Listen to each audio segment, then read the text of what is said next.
Hi, I'm Brandon from ThirstGym.com, and today we're talking about exercise called the heels elevated barbell Zercher squat. So this is just a build on our regular Zercher squat. We're just going to elevate our heels and our feet using a ramp, and we'll kind of talk about some benefits to that. So I would just check out my regular barbell Zercher squat video. That's going to kind of walk you through all the little checkpoints and nuances, and I'll kind of cover some of them here, but not all of them. So if you're looking for information, you can check that out. But what you're going to need is a barbell and a rack to be able to put it on, and then some kind of ramp or a way to elevate your heels. And what that's going to do is let our body actually shift our center of mass back. But the nice thing about the Zercher position, that also happens as well because the load is front.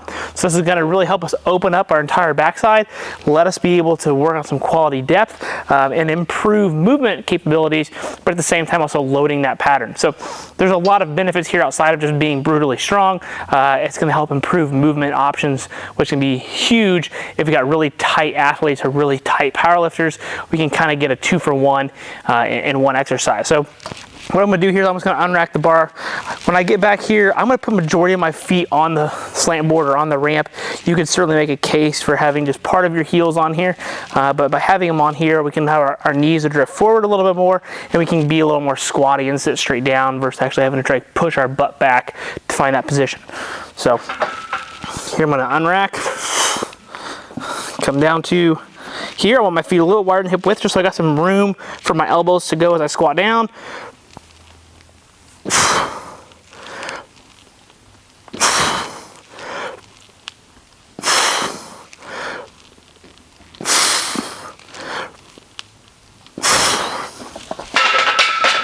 We're gonna rack.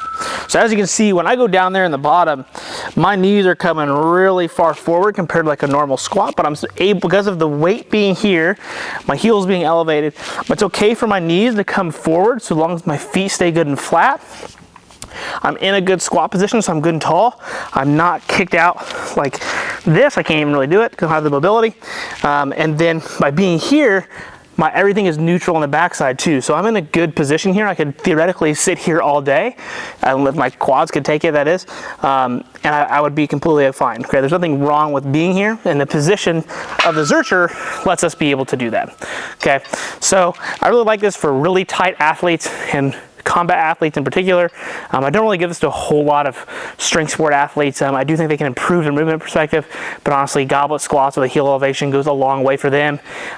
It just works better in my opinion. I found better results with it.